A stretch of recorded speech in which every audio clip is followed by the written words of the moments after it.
Histoire Jack et ses camarades. Il était une fois une pauvre veuve, comme cela arrive souvent, et elle avait un fils.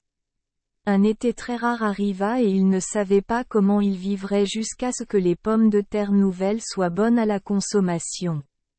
Alors Jack dit un soir à sa mère, « Mère, fais mon gâteau et tue ma poule, jusqu'à ce que j'aille chercher fortune. Et si je la rencontre, n'aie crainte mais je reviendrai bientôt pour la partager avec toi. » Elle fit donc ce qu'il lui demandait, et il partit au petit jour pour son voyage.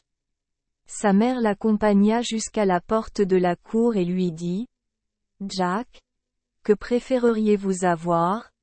La moitié du gâteau et la moitié de la poule avec ma bénédiction? Ou la totalité avec ma malédiction? » Ô moucha, mère, dit Jack, pourquoi me supprimes-tu cette question? Bien sûr. Tu sais que je n'aurai pas ta malédiction et la succession de damer avec elle. Eh bien, Jack, dit elle, voici tous ces gens avec mes 1000 bénédictions avec eux. Alors elle se tenait sur la clôture du jardin et le bénissait aussi loin que ses yeux pouvaient le voir. Eh bien, il a continué jusqu'à ce qu'il soit fatigué, et aucune maison de fermier où il est entré n'a voulu de garçon. Enfin sa route longeait une tourbière, et il y avait un pauvre âne jusqu'aux épaules près d'un gros bouquet d'herbes qu'il s'efforçait d'atteindre. Ah! Alors? Jack à terre, dit-il. Aidez-moi ou je vais me noyer. Ne le dis jamais 2 fois, dit Jack. Et il lança de grosses pierres et du gazon dans le slob, jusqu'à ce que le cul soit bien enfoncé sous lui. Merci, Jack, dit-il lorsqu'il était sur la route difficile. Je ferai autant pour toi une autre fois. Où vas-tu, ma foi? Je vais chercher fortune jusqu'à ce que la récolte arrive. Que Dieu le bénisse. Et si tu veux, dit l'âne, je t'accompagne. Qui sait quelle chance nous aurons? De tout mon cœur, il se fait tard, faisons du jogging. Eh bien, il traversait un village, et toute une armée de gossons chassait un pauvre chien avec une bouilloire attachée à la queue.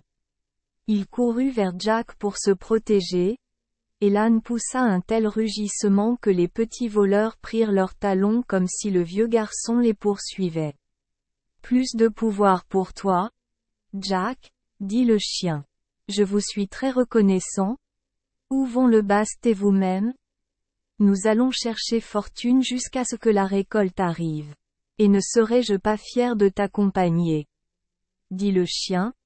Et débarrasse-toi de ces garçons mal conduits. Poursuis-les. Eh bien, jette ta queue sur ton bras et viens.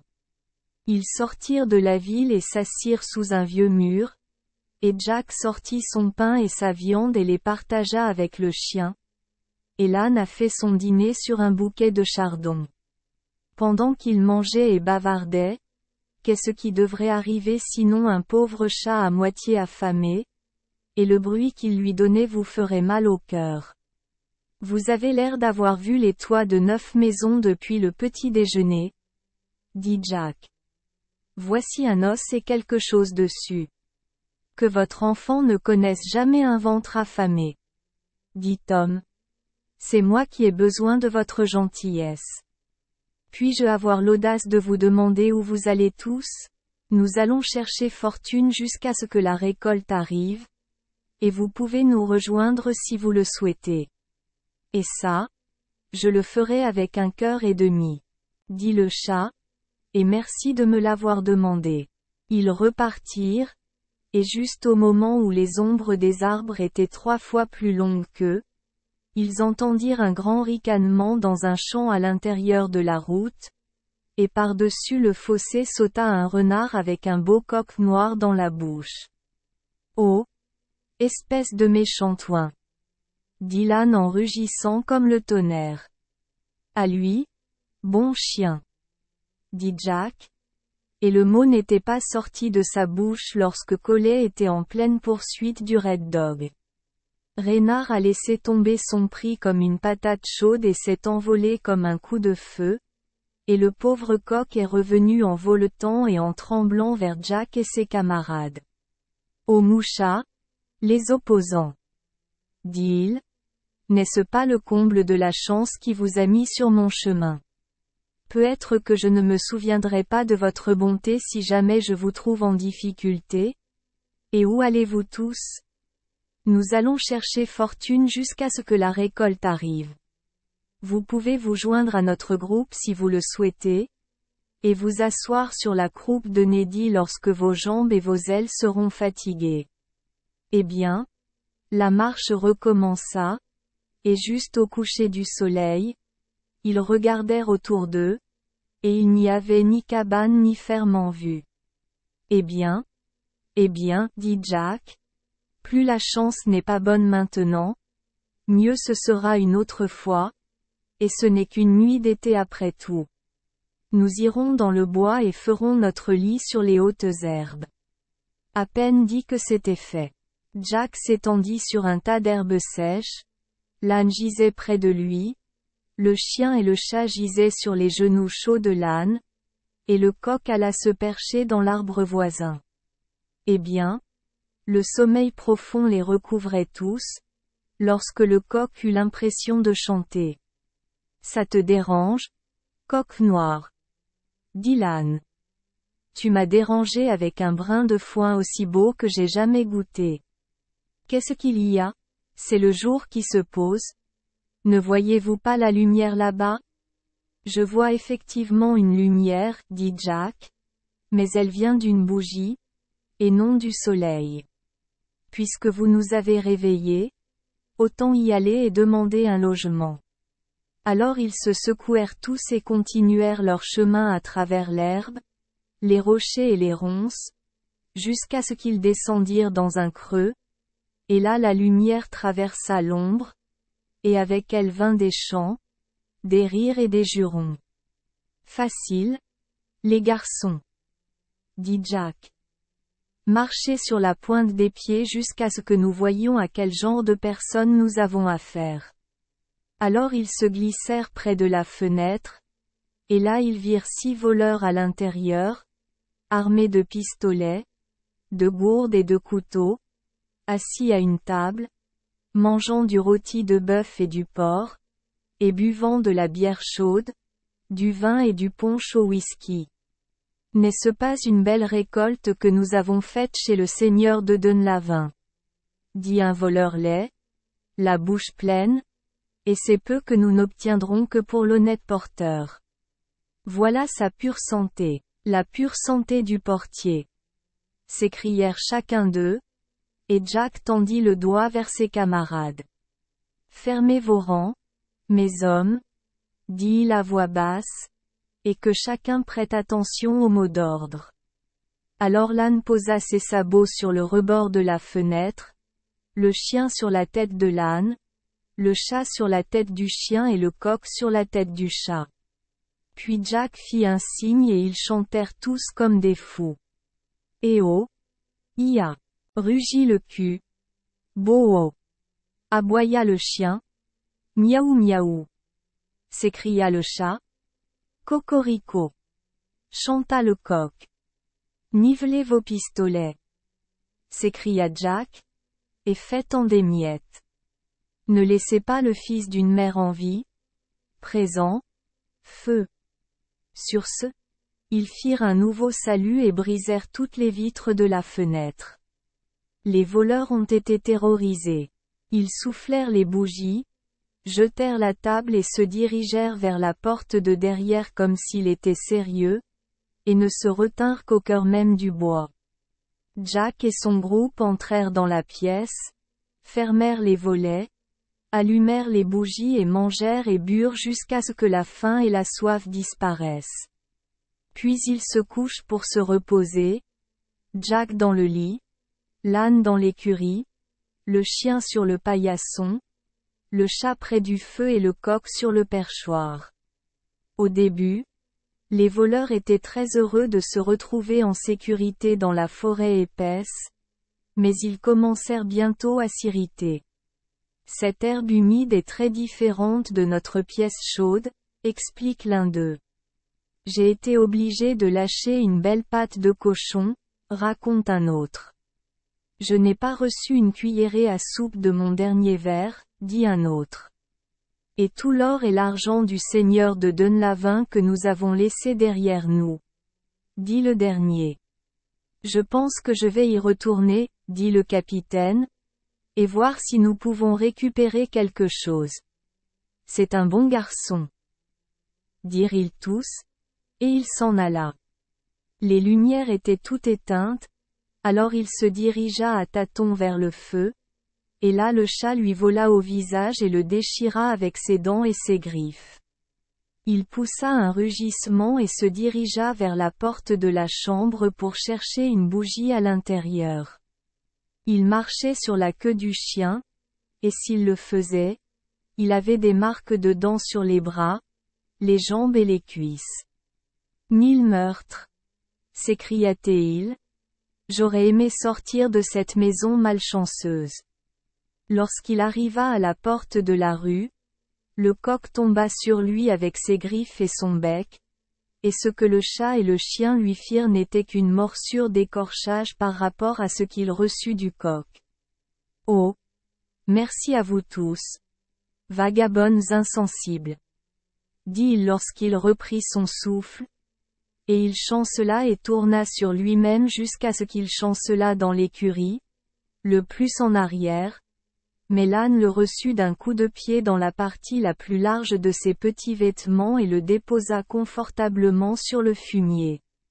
Quand il revint à lui, il se gratta la tête et commença à réfléchir à ce qui lui était arrivé, et dès qu'il s'aperçut que ses jambes pouvaient le porter, il s'éloigna en rampant, traînant un pied après l'autre, jusqu'à ce qu'il atteigne le bois. Eh bien, s'écrièrent tous lorsqu'il fut à portée de voix, y a-t-il une chance d'avoir notre propriété? Vous pouvez dire chance, dit-il, et c'est en soi une mauvaise chance. Ah! L'un d'entre vous voudra-t-il me tirer un lit d'herbe sèche? Tout le plâtre collant des miscortis sera trop petit pour les coupes. Et des bleus que j'ai sur moi. Ah! Si tu savais ce que j'ai enduré pour toi. Quand j'arrivais près du feu de la cuisine, cherchant un morceau de gazon allumé, qui avait-il là sinon une vieille femme cardant du lin? Et toi je pourrais voir les marques qu'elle a laissées sur mon visage avec les cartes. Je me suis dirigé vers la porte de la chambre aussi vite que j'ai pu, et sur qui devrais-je trébucher sinon un cordonnier et son siège, et s'il ne m'a pas travaillé avec ses poinçons et ses pinceurs, vous pouvez me traiter de voyou. Eh bien, je me suis éloigné de lui d'une manière ou d'une autre, mais quand je pâchais la porte, ce devait être le plongeon lui-même qui se jetait sur moi avec ses griffes et ses dents, qui étaient égales à des clous de 6 sous, et ses ailes. Mauvaise chance sur son chemin. Enfin, j'atteignis l'écurie, et là, en guise de salut, je reçus une peau de masse qui m'envoya à un demi-mille de distance. Si vous ne me croyez pas, je vous donne la permission d'aller juger par vous-même. Oh! Mon pauvre capitaine, dit-il, nous vous croyons à neuf. Attrapez-nous, en effet, en train de faire une course de poules autour de cette malheureuse cabane. Eh bien, avant que le soleil ne secoue son pourpoint le lendemain matin, Jack et ses camarades étaient debout. Ils préparèrent un copieux petit déjeuner avec ce qui restait de la veille et puis ils convinrent tous de se rendre au château du seigneur de Dunlavin et de lui rendre tout son or et son argent. Jack mit le tout dans les deux extrémités d'un sac et le posa sur le dos de Neddy, et tous prirent la route vers ils s'en allèrent, à travers les tourbières, les collines, les vallons, et parfois le long de la grande route jaune, jusqu'à ce qu'ils arrivèrent à la porte du hall du seigneur de Dunlavin, et qui devrait être là, exhibant sa tête poudrée, ses bas blancs et ses culottes rouges, mais le voleur d'un porteur. Il lança un regard croisé au visiteur et dit à Jack. Que veux-tu ici, mon brave homme? Il n'y a pas de place pour vous tous. Nous voulons, dit Jack, ce que, j'en suis sûr, vous n'avez pas à nous donner, c'est-à-dire une civilité commune. Allez, partez, promeneurs paresseux. Dit-il, pendant qu'un chat lui lécherait l'oreille, ou je laisserai les chiens s'attaquer à toi. Voudriez-vous dire à un corps, dit le coq perché sur la tête de l'âne, qui était ce qui a ouvert la porte au voleur l'autre soir?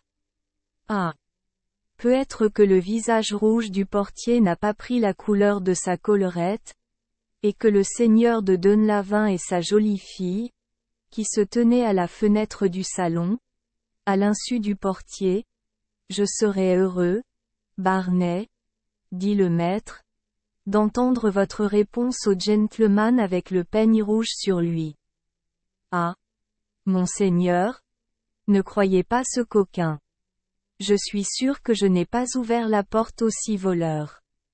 Et comment saviez-vous qu'il y en avait 6? Pauvre innocent? Dit le seigneur. Peu importe, monsieur, dit Jack. Tout votre or et votre argent sont là dans ce sac, et je ne pense pas que vous nous refuserez notre souper et notre lit après notre longue marche depuis le bois d'Atsalar. De la rancune? En effet. Aucun d'entre vous ne connaîtra jamais une mauvaise journée si je peux l'empêcher. Ainsi tous furent accueillis à leur guise, et l'âne, le chien et le coq obtinrent les meilleurs postes dans la basse-cour, et le chat prit possession du cuisine. Le seigneur prit Jack en main, l'habilla de la tête aux pieds avec du drap fin, des volants blancs comme neige et des escarpins, et mit une montre dans son porte-clés.